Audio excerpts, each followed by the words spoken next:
Mr. President, adequate and reasonable housing is a basic need which every human requires. It must provide more than 4 walls and a roof. There are a number of conditions which are a must for a particular type of shelter can be considered to represent adequate housing. Such elements are as fundamental as the supply and availability of housing.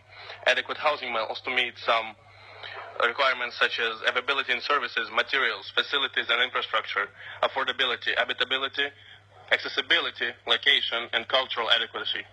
Housing is not only essential for comfort and security, but is also important for nurturing and preserving social structure and a nation's development.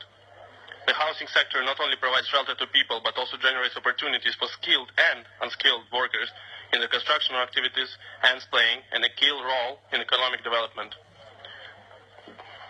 The right to adequate housing has been acknowledged universally as a basic social, cultural, and economical right. The right to housing has also been recognized in the constitution of many countries, in the International Covenant on Economics, Social and Cultural Rights, as also in the Universal Declaration of Human Rights. According to the International Human Rights Law, every person has the right to an adequate standard of living, which also includes a proper shelter. Even though the global legal system recognizes this right, as many as 1 billion people do not have access to adequate accommodation. Despite being a global right, there are millions of people worldwide who are forced to live in conditions that are unsafe for their health or life-threatening, such as overcrowded slum areas, informal dwellings, or other places where the conditions do not uphold their dignity and human rights. Thank you, Center for Environmental and Management Studies. Mr. Vice President, I would like to draw the UN Council's attention to the rise in extrajudicial killings committed by the law enforcement agencies in Pakistan and in particular in Karachi. We've been documenting cases of extrajudicial killings and found that many victims were picked up by the LEA officials without warrants and later killed in custody or staged encounters. Political victimization by the LEAs is a norm in Pakistan. On 3rd of May 2016, the Pakistani Rangers extrajudicially killed an MQM political worker who died in custody, to which they have accepted acknowledgement as well. No commission has been set.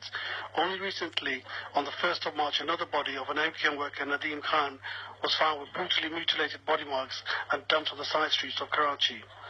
The right to a fair trial is a luxury that in Pakistan few can afford. Extrajudicial killings can only negate citizens their right to a fair trial as per Article 10 of the Constitution of Pakistan.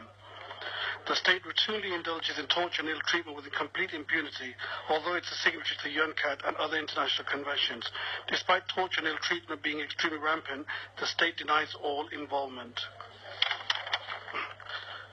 In view of the above, we request the Human Rights Council to urge the Pakistani government to urgently promulgate and implement the Torture Act in accordance with UNCAT. If torture is proved, the perpetrator must be relieved of duty, reprimanded and punished. The state must establish and implement accountability and checks and balance system to ensure that incidents of police excess do not occur. Investigations and prosecutions of crimes must be conducted under the aegis of the rule of law. Thank you, Mr. President. Thank you.